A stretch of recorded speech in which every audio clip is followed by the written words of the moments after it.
Okay, let's unpack this. We're diving deep into a really dramatic transformation story, the monk who sold his Ferrari, and we're going to try and, steal its operating system. It's all about a man named Julian Mantle and a system he found for living a truly fulfilled life. Exactly. And our mission here is to really extract the core of that philosophy for you.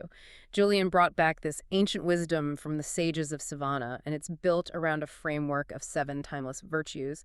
And the key thing is these are practical, actionable techniques. They're tools you can use in your daily life, like right away. The setup is just pure drama. I mean, Julian Mantle was this incredible trial lawyer, top of his game. We're talking a 7-figure income, a mansion, private jet, and of course the shiny red Ferrari that gave the book its title.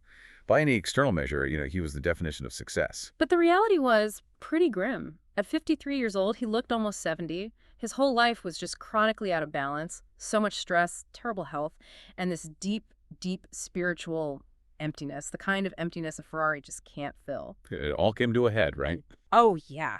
Dramatically. He collapsed from a massive heart attack right in the middle of a packed courtroom. It was really a failure of the soul that just, disguised itself as a medical emergency. And that collapse, that was the catalyst. He did one of the most drastic life resets you can imagine. He sold everything. Yeah. The mansion, the jet, even the prized Ferrari.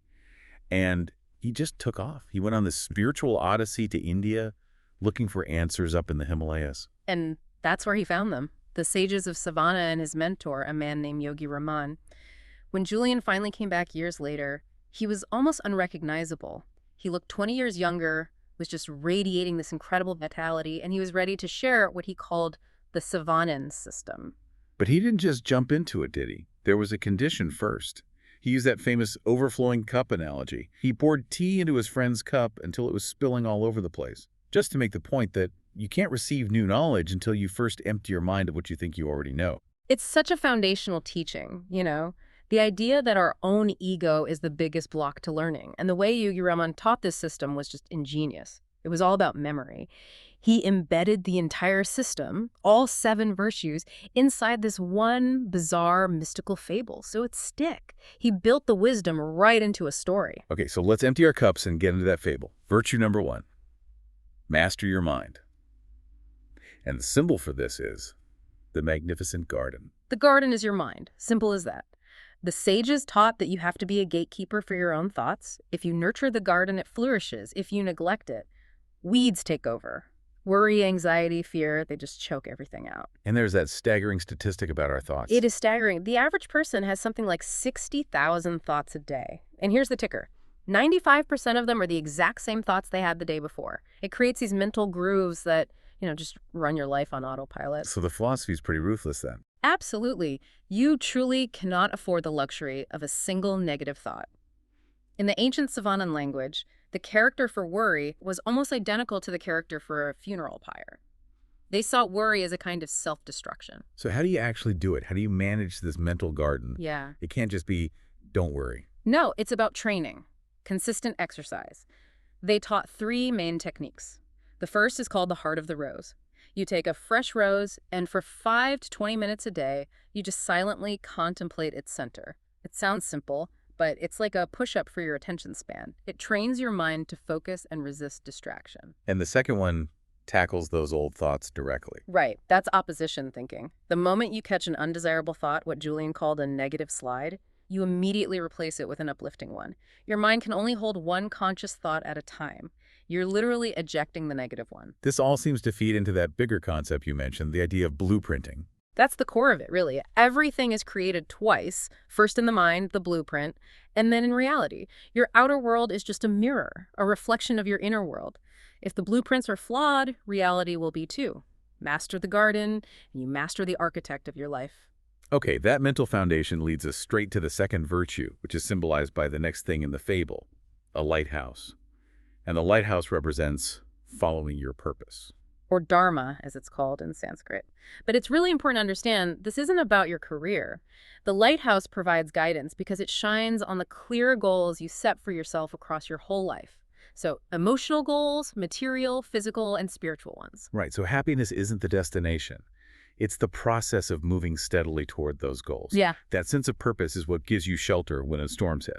And to keep moving toward that purpose, you need the energy of the third virtue. This is symbolized by a massive 9-foot-tall, 900-pound Japanese sumo wrestler.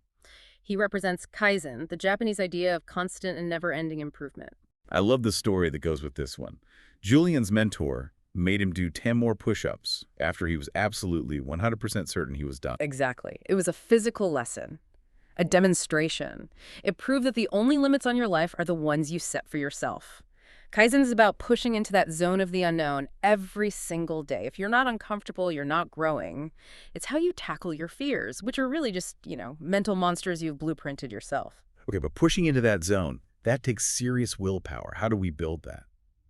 Which brings us to virtue number 4, symbolized by what the sumo wrestler is wearing. A pink wire cable. This represents discipline and self-control. Yes, and the wire cable analogy is just brilliant.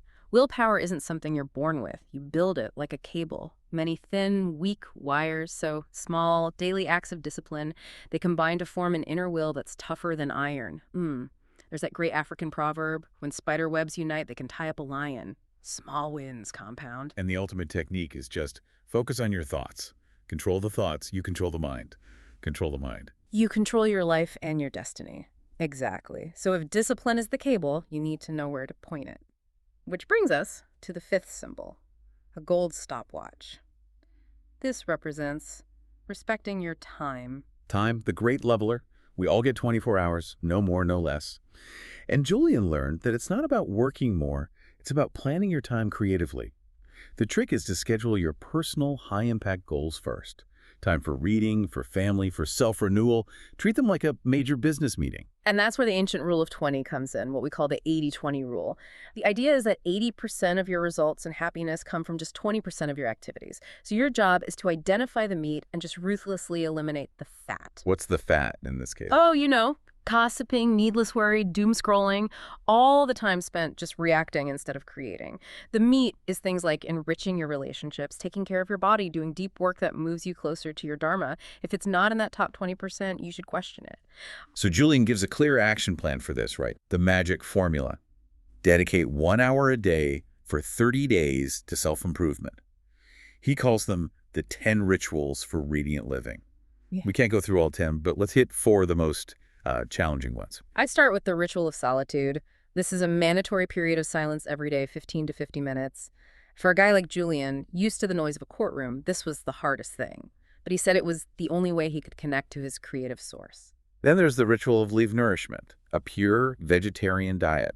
He makes that really interesting point about the most powerful animals on Earth, gorillas, elephants, they're all vegetarians.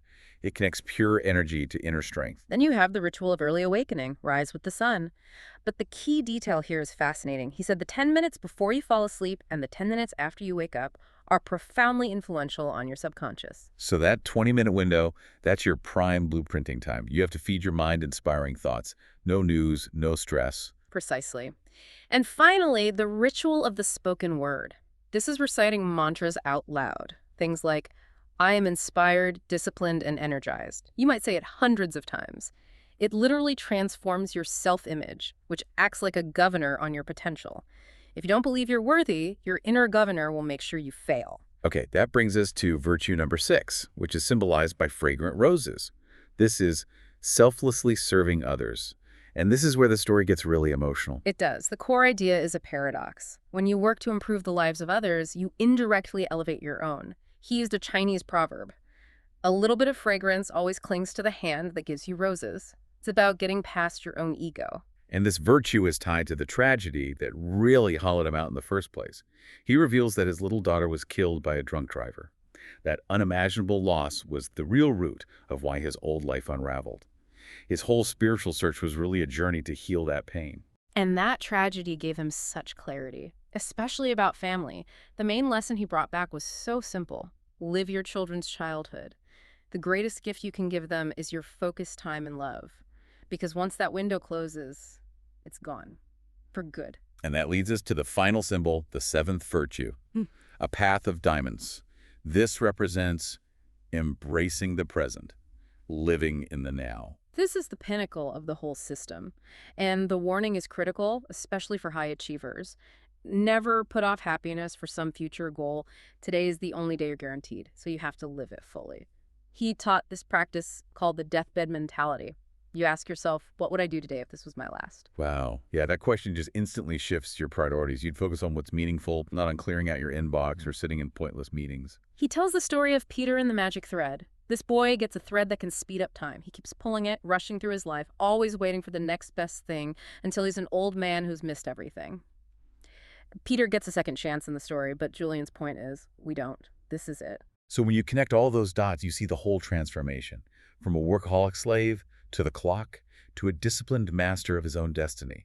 And his ultimate message is so liberating. Failure is not having the courage to try, nothing more and nothing less. It's so compelling because it's not a quick fix. It's a whole architecture for living built on small, consistent, daily steps. It covers the mind, body, soul time. As Julian says, a life overflowing with wonders is built day by day, block by block. And the ultimate destination of this path, what the sages called it, was nirvana, which isn't a place, it's a state of being where suffering ends and anything is possible. And the entrance, the hint that you're on the path, is learning to notice the holiness in everything that is around you.